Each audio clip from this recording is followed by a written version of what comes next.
Boa noite, então, a todos os ouvintes. Eu quero desejar boas-vindas a todos que estão nos ouvindo nessa noite, para discutir, para ouvir um pouquinho sobre esse assunto que é tão importante da gente falar e da gente discutir e esclarecer. Eu me chamo Janiela Carla Klasman, eu sou enfermeira na UTI adulto do Hospital de Clínicas de Passo Fundo e sou membro da Comissão Intra-Hospitalar de Doação de Órgãos e Tecidos para Transplante. A sigla é CIDOT, então a gente vai ouvir um pouco falar essa noite sobre isso também. Eu quero apresentar os participantes da live comigo, que eu tenho a honra de dividir essa noite. Então, a doutora Aline Benvenho Barbosa, ela é médica cardiologista com especialização em terapia intensiva cardiológica e também membro do CIDOT do Hospital de Clínicas. O doutor Cassiano Guini Crucius, que é um médico coordenador da Organização de Procura de Órgãos, que é a OPO4. A Elza Talamini, que é psicóloga no Hospital de Clínicas e também membro do CIDOT. E também a Luma Essel, que é advogada, mestre em Direito e transplantada renal há 4 anos e meio, depois de ter realizado hemodiálise por 2 anos e meio. Ela também é diretora da ONG Sou Doador, que incentiva a doação de órgãos e tecidos. Bom, o mês de setembro, ele é um mês de conscientização para a doação de órgãos. E hoje, dia 27 de setembro, é o Dia Nacional do Doador de Órgãos.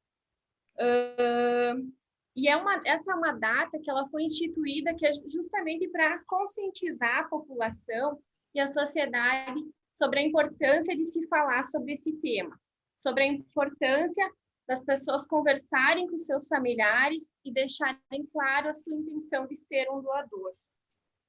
O nosso objetivo principal nessa noite é esclarecer um pouquinho sobre o que é a doação, o que é morte encefálica, para desmistificar esse tema, que tem muitos tabus, muitos preconceitos, e também para incentivar as pessoas a conversarem com seus familiares e deixarem claro o desejo, já que aqueles documentos que anos atrás se usava para declarar que era doador de órgãos, hoje já não existem mais. Então, a gente vai falar muito sobre isso, a gente vai falar sobre o manifestar o seu desejo ao seu familiar. Hoje, no Rio Grande do Sul, cerca de 2.000 pessoas, mais de 2.000 pessoas aguardam por um transplante na fila de doação de órgãos. E apesar desse assunto ele estar sendo mais discutido hoje em dia, está sendo mais difundido, ainda a gente tem um número muito grande de pessoas numa fila de transplante aguardando um órgão, e o número de doações ainda é muito baixo. Então, pensando nisso, em clarear esse tema, em discutir sobre isso, e também como campanha permanente do Hospital de Clínicas, a gente resolveu fazer essa conversa hoje à noite. Então, eu quero que, para começar a nossa noite, a doutora Aline pode fazer a sua fala. Oi, boa noite a todos, boa noite a todos que estão nos assistindo. Então, assim, hoje a gente está aqui, é o Dia Nacional da Doação de Órgãos, e a nossa ideia é compartilhar o que a gente tem de conhecimento com vocês, o intuito de que fique uma coisa clara, acessível, que a gente possa, como a Janiela já conversou bem, desmistificar esse tabu de o que vai acontecer com o meu familiar. Eu preparei algumas coisas para a gente compartilhar, porque nós não podemos falar de doação de órgãos sem falar da morte encefálica, propriamente dita. Então, só um minutinho que eu vou abrir aqui para a gente. Né? Uma coisa está intrinsecamente ligada à outra. Deixa eu só aqui. Desculpem a minha um pouco de inaptidão. Mas vamos lá.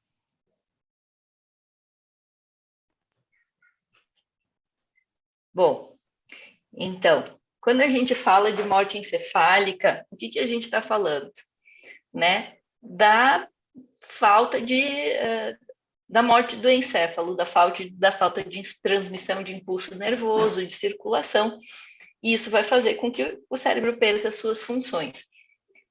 Ela não é uma coisa tão antiga na medicina, né? A gente tem os primeiros relatos, as primeiras recordações disso de 1959, então vocês vejam que é uma coisa assim, medicina muito jovem, né? Ela foi descrita por esses pesquisadores franceses como um coma de Pazet, que eles viram 23 pacientes e acharam que não tinham reflexos, não tinham estímulo doloroso, não tinham reflexos e já faziam eletroencefalograma, mas era apenas isso. E por que a gente não fala de doação de órgãos sem falar de morte encefálica? Porque em 1967, a gente tem na África do Sul o primeiro transplante de coração. Mas como é que os médicos lá da África do Sul sabiam que poderiam retirar o órgão do seu paciente? Ele realmente estava com o cérebro morto ou não? Era adequado? Então, esse primeiro transplante cardíaco que veio nos trazer essa questão. A gente precisa definir com maior rigor o que é morte encefálica. E a partir daí a gente vai tendo vários eventos e conselhos e sociedades que vão se juntando para estabelecer melhor esses critérios. 1968, um ano após isso, a gente já tem os critérios de Harvard, que um grupo se juntou para melhorar os critérios de definir morte encefálica. Em 1976, a gente tem outro conselho, essa vez na Grã-Bretanha, e só em 76 a gente define o teste de apneia como uma coisa que é importante para definir morte encefálica. E a gente vai ter as nossas diretrizes mais atuais, muito baseadas nesse trabalho da Comissão dos Estados Unidos de 1981. Hoje ainda, de 2015, a gente vê que 70% desses 91 países que têm né, a morte encefálica, eles têm um documento legal, mas ele é variado, ele ainda não é uma coisa uniforme mundialmente. A morte encefálica, ela pode ser definida de formas diferentes, com exames diferentes, dependendo do país que a gente está. Como é que funcionou no Brasil? 67 a gente teve o transplante na África do Sul. 68 o Dr. Zerbini já fez transplante cardíaco aqui no Brasil. Mas a gente também tinha esse problema. Como é que eu vou transplantar um órgão se eu não sei se o doador está ou não está? Ele está mesmo morto? Então, o que foi feito? A equipe do Dr. Zerbini pediu essa comprovação da morte real, foram feitos aqueles critérios de não ter dor, de não respirar e um eletroencefalograma. E o primeiro transplante brasileiro saiu daí. A gente não tinha previsão legal, foi feita uma lei em 68, justamente a partir desse caso, né? Depois disso, a gente vai ter várias resoluções de conselho, e é só em 91 que o Conselho Federal de Medicina, de fato, fica responsável pelos critérios de morte encefálica e de definir o que a gente vai usar no Brasil, né? Em 91, ela definiu os critérios que a gente tem que ter, que é um coma perceptivo com a reatividade inespecífica, dolorosa e vegetativa, uma causa bem definida e a ausência de reflexos do tronco. Então, isso com um período de no mínimo 6 horas de observação intra-hospitalar.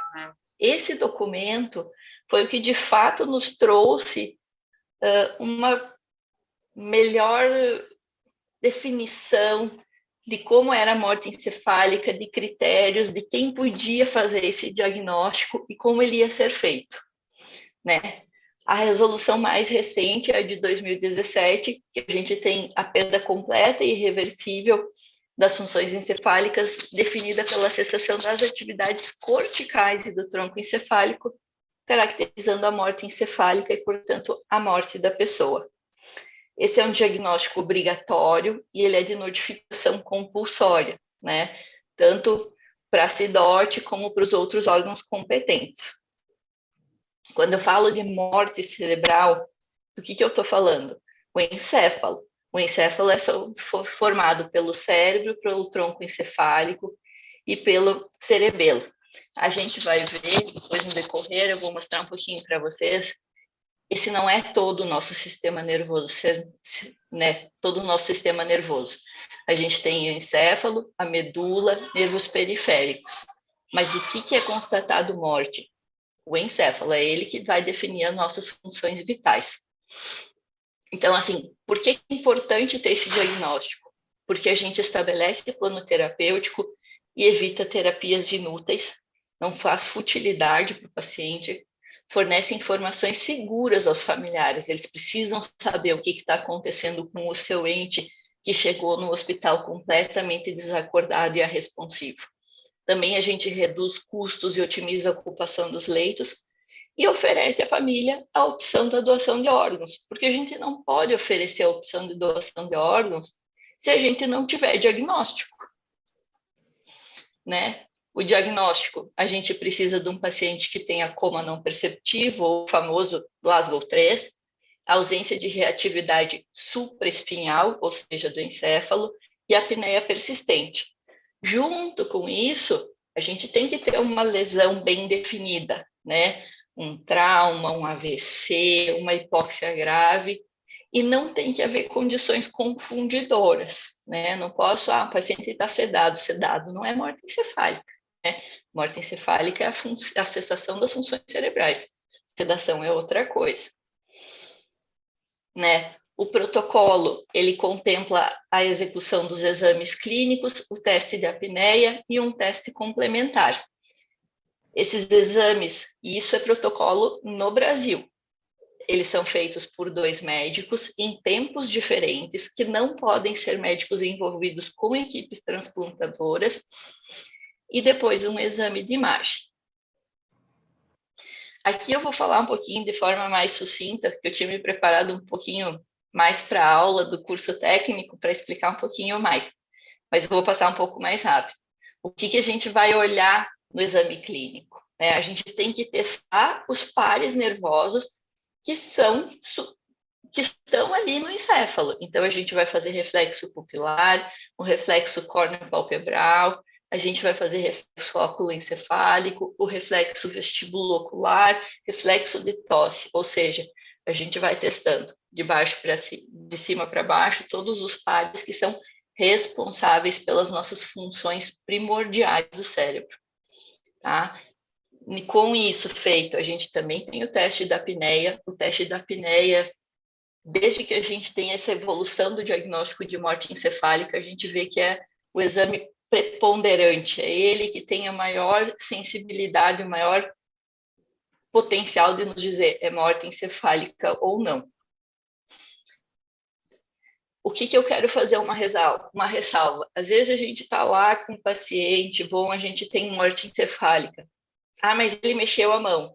Sim, o paciente pode mexer a mão. Infelizmente, isso não é uma atividade do encéfalo, é uma atividade do sistema medular, né? Infraespinhal.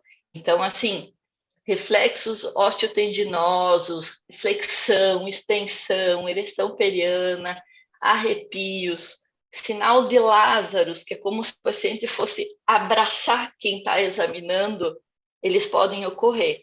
E isso não quer dizer que o encéfalo esteja funcionando, são reflexos medulares. A partir disso, a gente vai fazer os exames complementares, e quando a gente tem todas essas conjunção de exames clínicos, teste de apneia e exame de imagem, todos positivos, é quando a gente tem o diagnóstico de morte encefálica realmente confirmado. E a partir daí que a gente vai desencadear os outros processos.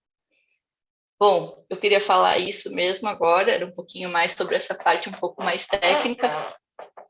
Espero que vocês tenham entendido a importância que uma coisa não existe sem a outra. Ou a gente sabe o que é morte encefálica e faz diagnóstico, ou a gente não vai ter transplante nem doação de órgãos. Boa noite. Muito obrigada, doutora Aline, pela tua contribuição. Eu acho que bem importante, esclarecedor, e a gente reforçar que é um exame, um diagnóstico que é sério, né? Que é rigoroso, por isso que são 2 médicos que fazem, por isso que são tantas etapas que testam tanta coisa no cérebro, né? Para realmente diagnosticar a morte encefálica, né? Então, é uma coisa que vem cheia de tabus e preconceitos, mas eu acho que bem esclarecedora a sua fala. Muito obrigada. Eu chamo agora, então, para dar continuidade, o doutor Cassiano. Por favor, à vontade. Obrigado pela oportunidade de poder falar aqui. Achei importantíssimo comentar também isso, que uma vez feito o diagnóstico de morte cerebral, nós temos a segurança de que é irreversível. Então, é um processo difícil, são, na maioria das vezes, 3 médicos envolvidos, um para o primeiro teste, o outro para o segundo teste, e um terceiro ainda para fazer o exame complementar, né? O que é o exame complementar? São aqueles que a doutora Aline já listou ali no último slide. Então, pode ser arteriografia, eletroencefalograma, Doppler transcraniano, que são os mais comuns no nosso meio. Pode-se fazer também o SPECT, o PET-CT, e pode fazer também o potencial de tronco cerebral. Todos esses são exames admitidos hoje em dia para se fazer o diagnóstico de morte cerebral.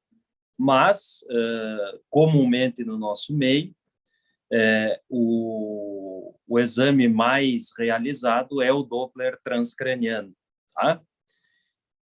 Em segundo lugar, o eletroencefalograma. Eu classificaria os exames entre os exames que medem fluxo, que principalmente no nosso meio, a arteriografia e o Doppler transcraniano, e depois um método gráfico também válido, que é o eletroencefalograma, que verifica a atividade elétrica cerebral, tá? Então, essa que é a diferença entre os dois.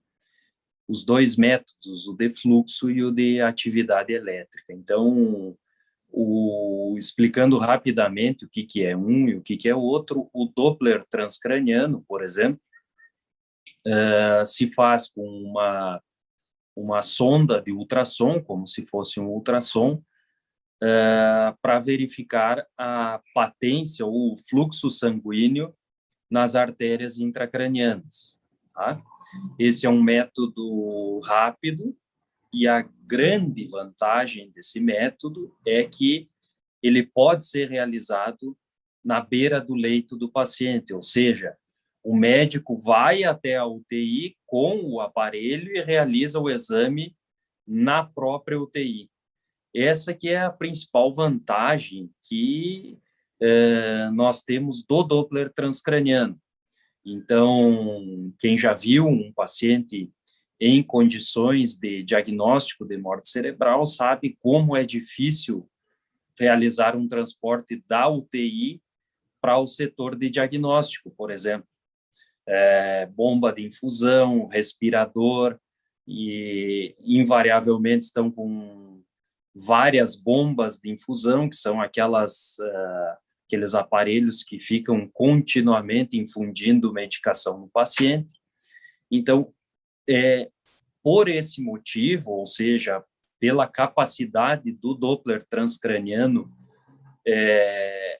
poder ser feito à beira do leito, é que se difundiu tanto e hoje é tão realizado no nosso meio esse exame para diagnóstico de morte cerebral. Então, é um exame que detecta o fluxo sanguíneo dentro do crânio, ou seja, nas artérias intracranianas, tá? Também, para detectar fluxo sanguíneo cerebral, nós temos no nosso meio, volto a insistir que há outros métodos, mas no nosso meio são principalmente esses dois. também, além do Doppler, a arteriografia cerebral. É um exame invasivo, ou seja, há que se fazer uma punção numa artéria, geralmente a artéria femoral, tem que se subir com um catéter até as artérias cervicais e injetar contraste, meio de contraste no paciente. Também deve-se levar em conta que a arteriografia, além do transporte, o uso de contraste. Tem que sempre lembrar também que, se estamos falando de morte cerebral para doação de órgãos, também se sabe que o contraste pode ser nefrotóxico. E muitas vezes esses pacientes graves podem apresentar também algum grau de insuficiência renal. Então, com a injeção de contraste, também pode ocorrer a piora da função renal. Então, há essas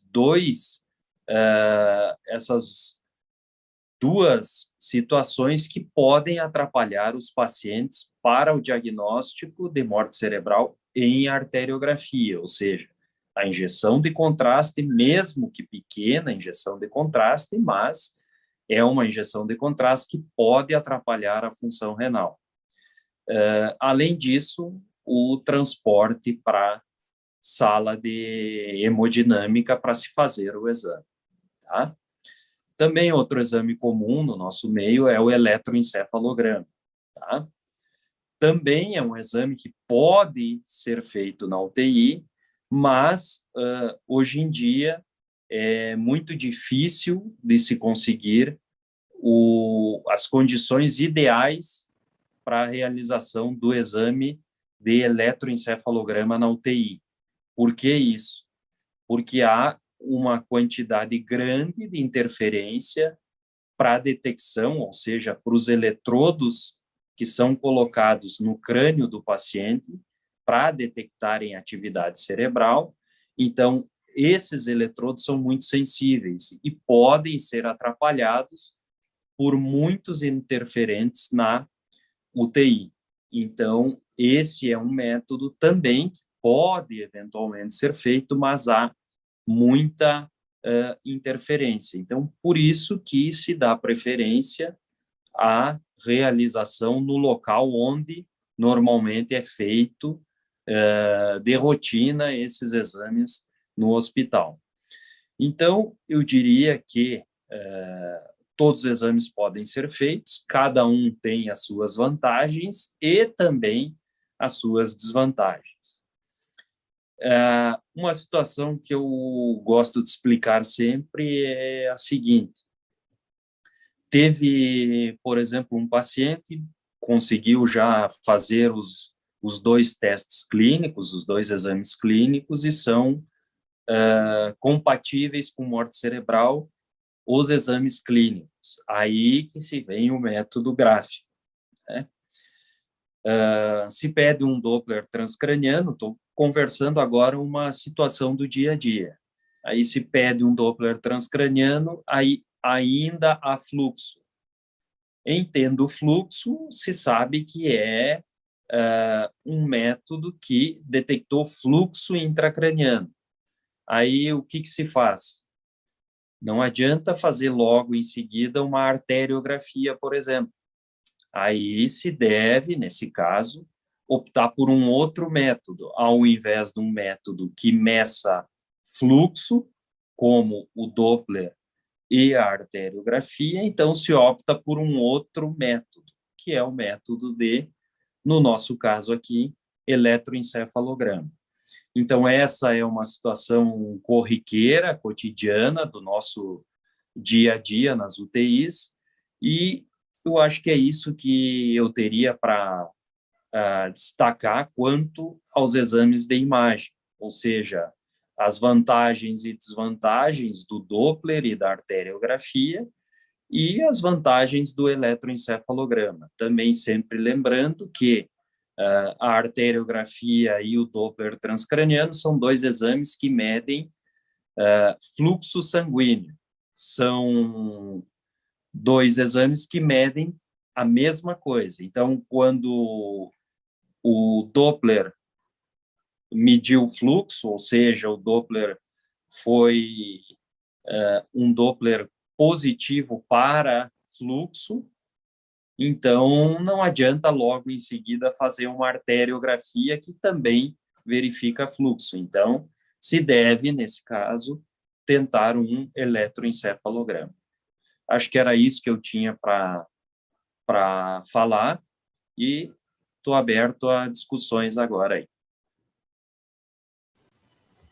Certo, então, muito obrigada, doutor Cassiano. Acho que foi esclarecedor a parte da questão de como é que funciona para diagnosticar a morte encefálica, né? Como é que a gente pode ter um potencial doador aí para fazer uma doação. E agora, então, a gente já falou sobre o diagnóstico em si da morte encefálica. Eu convido, então, a psicóloga Elza para que faça a sua colocação. Ela que tem bastante experiência aí na parte de conversa com os familiares.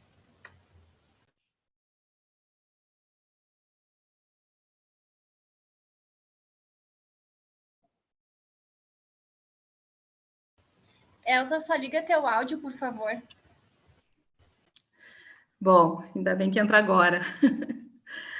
Bom, então, agradecendo novamente vocês, né, e a nosso grupo, um grupo que vem se constituindo e se fortalecendo, né, nesse processo de pensar, né, toda a abordagem, toda a captação de órgãos. Bom, a gente pôde escutar até agora, né, todo um caminho traçado pela doutora Aline, pelo doutor Cassiano, com relação a como essa condição ela se instala a partir de um protocolo que tem etapas, um protocolo que tem fases, exames e uma série de nomenclaturas que muitas vezes a família não consegue absorver, né, de uma forma plena todas essas informações. Então, eu queria convidar todos que nos escutam a ocupar um outro lugar, né? A ocupar um lugar que tem a ver com ser alguém que é membro de alguma família. Não somente profissionais, né? A grande maioria que está aqui hoje nos ouvindo são profissionais de saúde, mas com certeza todos nós fizemos parte de uma família.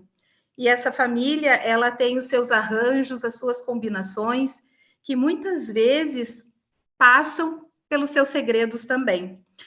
Então, quando se fala em morte, muitas vezes se fala sobre segredos de família, como se fossem palavras que não permitissem ser ditas, né? Falar sobre morte atrai, falar sobre morte pode ser algo que venha, de alguma forma, a atrair. Uma outra reflexão que eu quero fazer com vocês é quando a gente tem números. Nós temos números, são números muito importantes, mas são números. A família, no momento que ela vive a perda de um ente querido, ela não consegue pensar nesses números. Então, nós precisamos olhar com óculos de família, né? Com o olhar de quem vive esse processo e que vive esse processo de uma forma absurdamente intensa. Então, eu tentei separar essa minha construção de ideia em 3 partes. Uma primeira parte que nós precisamos pensar enquanto acolhimento. Acolhimento no sentido de que essa família, ela chega para uma situação inesperada.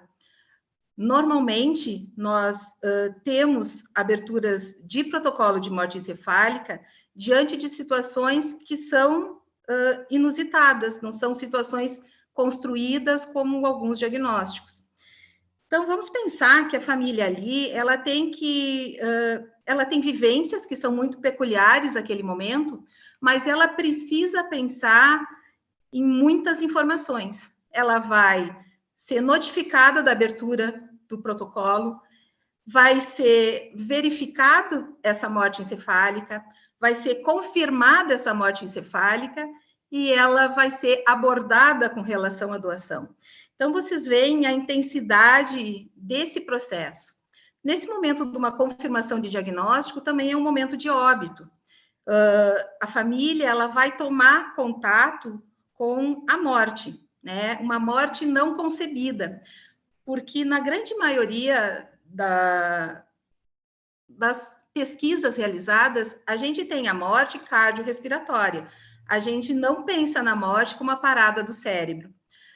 É bem comum nós podermos escutar famílias dizendo, como assim morreu? Está quentinho, o coração está batendo, e nós temos ali, né, o reforço dessa informação. Então, vocês vejam como o processo inicial, antes mesmo de abrir o protocolo, ele é fundamental no que se refere ao cuidado com essa família. A família, ela precisa ser informada, ela precisa ser escutada, e ela precisa também elaborar os processos todos que se instalam. Ela perde, ela tem fantasia, ela começa a vivenciar um processo de luto. Então, tudo isso é muito intenso. E olha que a gente nem chegou no fechamento do protocolo. A maioria dos autores que trabalham com o processo de abordagem de família trazem muito forte a questão desse primeiro momento. A forma como a primeira notícia é passada, o como é explicado essa abertura de protocolo de morte encefálica, vai impactar de forma muito intensa na decisão dessa família. Então, nós estamos ainda lá no começo, né? A família, ela sabe que existe a possibilidade de um protocolo, ela sabe que alguns exames vão ser feitos, e ela sabe que isso pode significar a perda daquele ente querido. E aí, nós temos hoje falas que são muito repetidas, né? É uma família empática, é uma família resiliente, é uma família... Será que essa linguagem efetivamente faz parte do dicionário daquela família? Ou aquela família, ela precisa ser acolhida em todo o seu sofrimento? Para ser acolhida no seu sofrimento, ela precisa de um espaço adequado de escuta, ela precisa que todas as suas dúvidas sejam esclarecidas. Bom, aí eu entro, então, acho que numa segunda etapa, né, que é extremamente importante, que é a comunicação. A comunicação, ela se dá por várias vias. Ela se dá pela via da equipe com a família, da família com a família, e algo que eu vejo como essencial quando se pensa em decisão de doação. Algo que tem a ver com a comunicação daquela pessoa que, naquele momento, é um possível doador, mas que durante a vida toda não falou nada disso com a sua família. Em momento nenhum ele trouxe a possibilidade de ser um doador. E é muito comum nós ouvirmos isso. A família nos recusando, né, a possibilidade de doação a partir da fala. Ele nunca disse isso. Ele nunca manifestou que queria isso. Se nós pegarmos as estatísticas hoje, esse é o maior índice de recusa que se vê em todos os cenários, né, onde se discute a questão da captação de órgãos. Mas, será que não é um cenário real, né? Se a gente for pensar pelas nossas lógicas, lembrem que nós estamos olhando aqui de um lugar de família. Quantas vezes nós falamos sobre isso com a nossa família? Quantas vezes algum de nós disse, sou doador, quero ser, porque vocês vão ser minha voz naquele momento que eu não vou poder trazer. A gente não costuma fazer isso, porque, como eu comentei antes, né, parece que essas são falas que atraem. Então, quando eu vou para a terceira fase, né, dessa minha construção aqui de pensamento, eu vou para a decisão. E como que essa decisão é processada? Ela é processada a partir da vida. Ela é a partir de tudo o que foi construído ao longo do tempo. Não é uma decisão que é tomada a partir do momento que nós fizemos a abordagem. É muito comum nós, como grupo, às vezes até conversarmos após a abordagem e sairmos com uma construção prévia. Essa família vai dizer um sim ou essa família vai dizer um não. Está muito voltado a muitos processos que essa família vai pensando ao decorrer do tempo com que ela vai sendo acionada. Se ela foi informada, né, lá naquele começo de história, e que ela vai ao longo do tempo, fazendo o processamento dessas informações, quando chega na abordagem, ela se sentiu respeitada, ela se sentiu incluída e ela pôde compreender o processo. Então, algumas ações que às vezes parecem ser muito simples podem ser essenciais nesse momento. Quando a família está na fase da verificação, né? Ou seja, é na hora dos exames, é na hora que é feita a troca, né, do que está acontecendo dentro com quem está esperando lá fora. Olha, o primeiro exame deu positivo, nós vamos realizar a apneia agora, ou vamos realizar o exame clínico. Isso tudo vai abastecendo a família.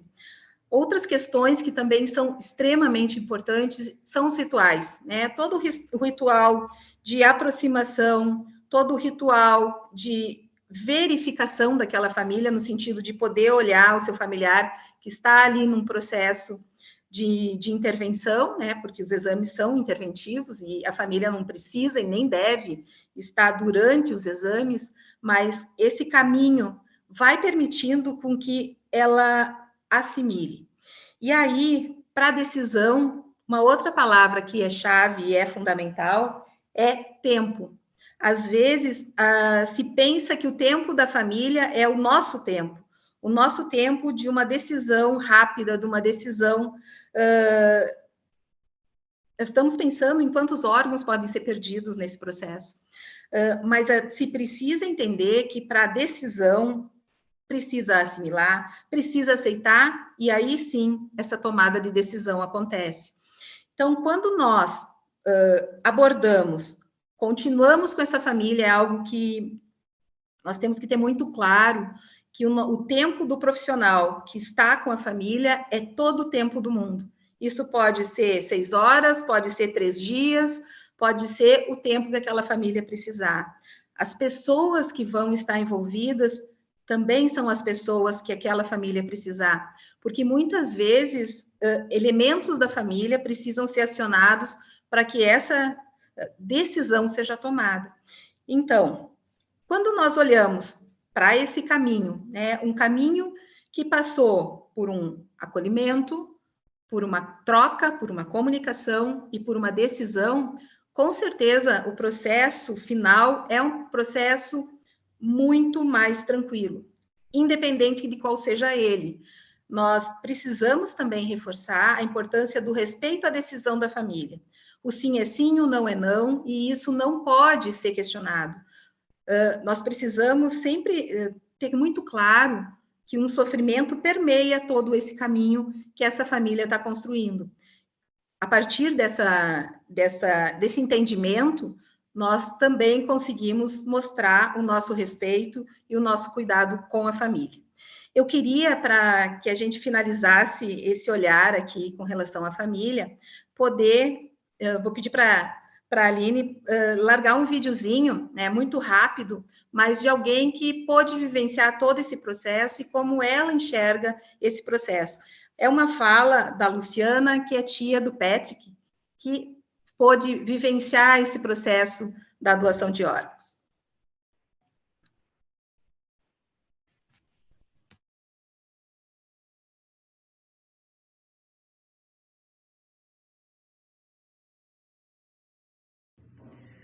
Eu e o universo da doação de órgãos nos conhecemos no Dia das Mães, no dia 12 de maio de 2013. O meu sobrinho, o Patrick, sofreu um AVC hemorrágico e foi diagnosticado com morte encefálica. Uma criança saudável que evaporou das nossas vidas, da noite para o dia. E a nossa família nunca tinha falado sobre doação de órgãos. E o que fez a nossa família dizer sim? Uma abordagem empática, acolhedora e esclarecedora, feita pelos profissionais do Hospital São Lucas da PUC. Os enfermeiros Dagoberto Rocha e Simone Lizakovski nos mostraram um lado daqueles que estão em lista de espera.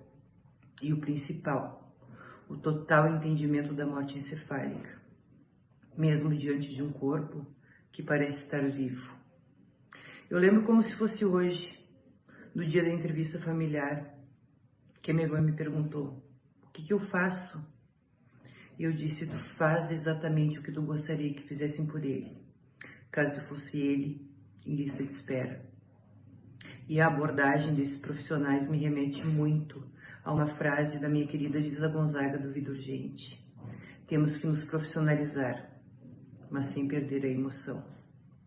O meu nome é Luciana, eu sou tia do Patrick, represento a causa por amor, pela dor de uma mãe, por todos em lista e lutando sempre para levar a informação correta e para que a sociedade entenda que o sim da família é uma consequência de um trabalho em conjunto entre Estado, Central de Transplante, hospitais, médicos, enfermeiros e sociedade com informação. Informação é a palavra, empatia é o resultado. Hoje no Brasil, mais de 46 mil vidas estão em lista de espera por um órgão. Converse com a sua família e manifeste seu desejo de ser doador.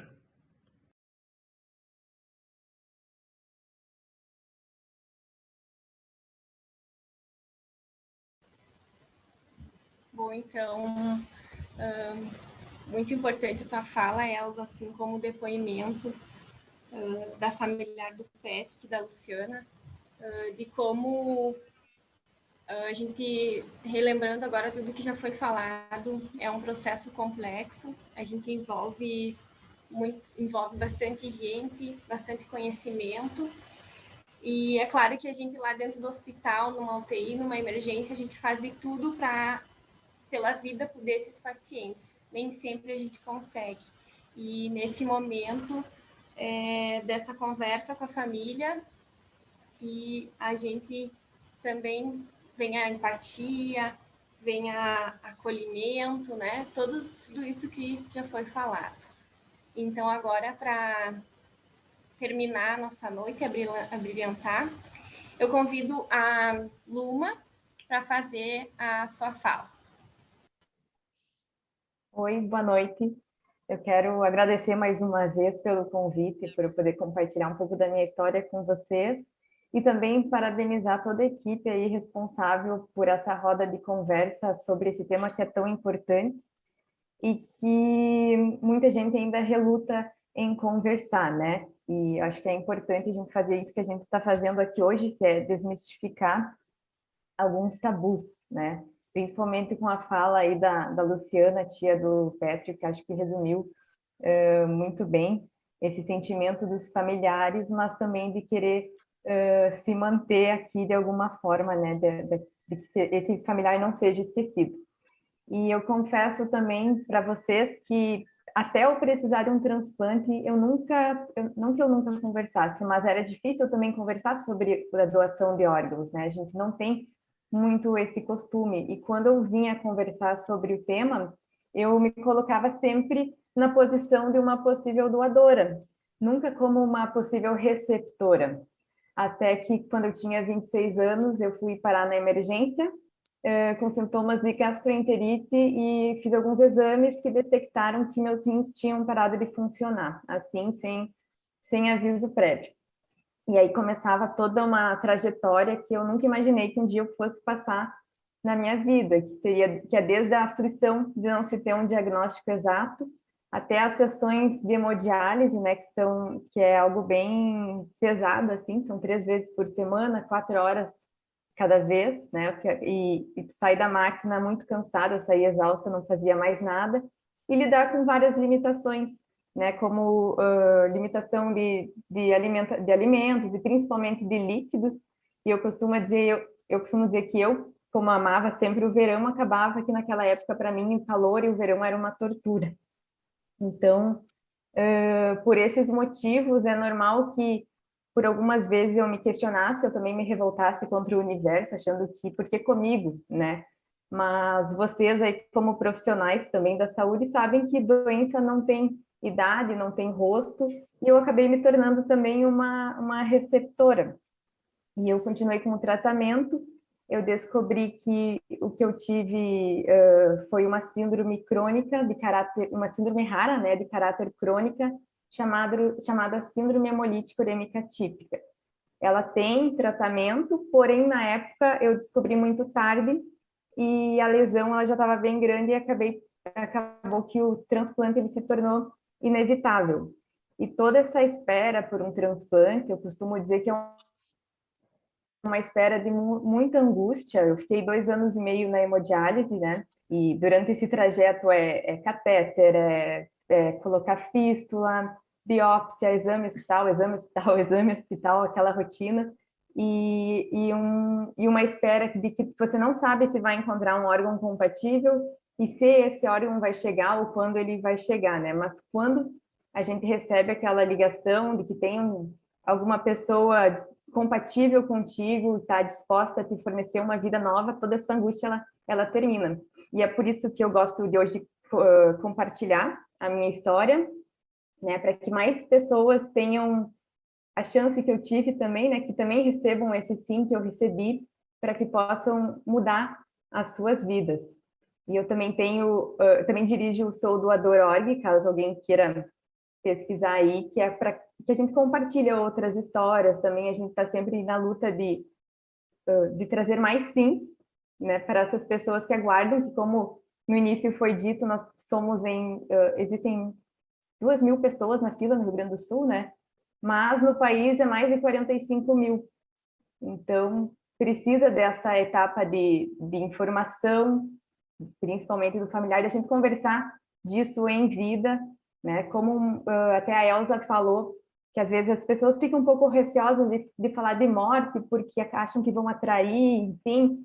Mas eu acredito que falar de doação não é falar de morte, é falar de vida, porque a morte, na verdade, ela é inevitável. Mas como você vai fechar esse ciclo aqui, ele pode ser diferente. Você pode doar vida também. Então, acho que esse é o meu depoimento aqui, rapidinho. Se tiverem alguma pergunta, também eu fico aqui para eventuais questionamentos. Se alguém tiver algum que está assistindo, quiser deixar alguma pergunta no chat ali, agora a gente está finalizando, mas aí a gente pode também conversando. Muito obrigada, Luma. Acho que bem importante ouvir o teu depoimento, né? Ouvir esse outro lado, né? De ser um receptor. E aí a gente fala sobre empatia, né? Que né, a gente nunca espera ser um receptor. E a importância de falar do que já foi falado antes, né? É um tabu, é um preconceito que a gente tem em falar sobre esse assunto, mas é o que vai definir, né? Então, é a família que vai responder por nós quando a gente precisar, né? E lembrar que o protocolo, a doação, ele não tem custo nenhum, ele é um processo sério, né? É obrigação entregar o corpo íntegro. Então, a gente queria deixar essa mensagem para as pessoas que estão nos ouvindo, para deixar claro para a sua família o seu desejo de ser um doador de órgãos, né? E você pode salvar muitas vidas e também dar uma qualidade de vida melhor para as pessoas, né? Então, todos podem ter mais uma chance de continuar a sua vida com qualidade, né? Não sei se mais alguém do grupo quer fazer alguma colocação. Eu queria só colocar que eu acho assim, a tia do Patrick falou uma coisa muito importante, né? A morte encefálica é uma morte ingrata. De fato é. A gente está lá junto com a família, a gente vê o familiar, ele está vivo, ele está quentinho, o coração bate. É verdade, é ingrata, né? É ingrata para todos nós, porque normalmente aconteceu uma tragédia. Foi um acidente, foi um AVC, então é uma perda muito súbita. Mas, de fato, é isso que a Luma falou. A gente está falando de continuidade, né? A morte é a única coisa que a gente tem certeza a partir do momento que nasce. Mas a morte encefálica, ela também pode ser uma continuidade, né? Então, assim, conversem com as famílias, coloquem a sua posição de querer ser doador. Quem puder replicar isso, tem que replicar, porque se a gente nunca falar, a gente já vive numa cultura que falar de morte é estranho. Ninguém quer falar de morte. Mas ela acontece. Então, vamos tentar deixar com que isso seja um processo natural, né? e que quando for uma morte encefálica que a gente possa dar uma continuidade para o processo de vida de outras pessoas que também estão aí precisando.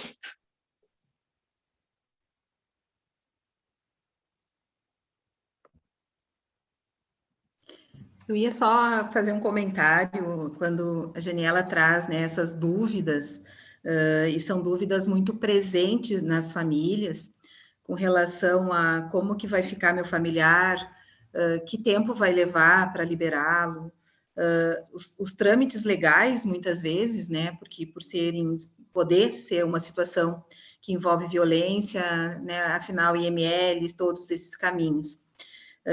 Isso tudo faz parte de um processo de construção da ideia. E o quanto perguntar, né, o quanto questionar é esclarecedor.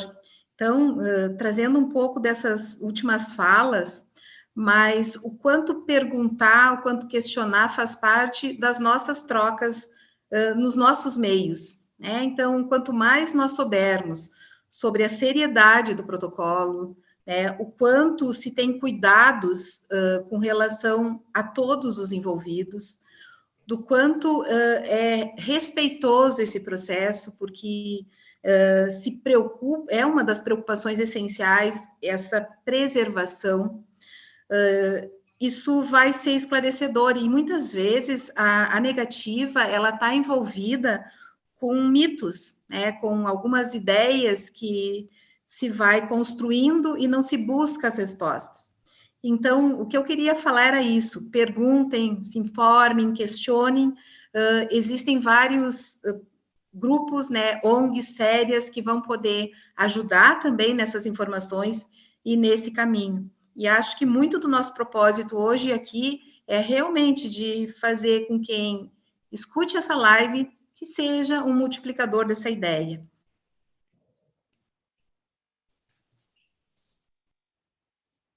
Eu também gostaria de falar, então, como, assim, algumas considerações. Concordo com quem falou que, por vezes, a doação não ocorre por mitos, ou até mesmo por desconhecimento, né, Elza, da morte cerebral. Então, algumas coisas que cercam ainda são muito desfavoráveis para nós, algumas situações em que há realmente falta de entendimento, e até uma falta de comunicação, quem sabe nossa, com a família. Isso nós temos que sempre ter presente, que talvez em algum momento o processo falhou.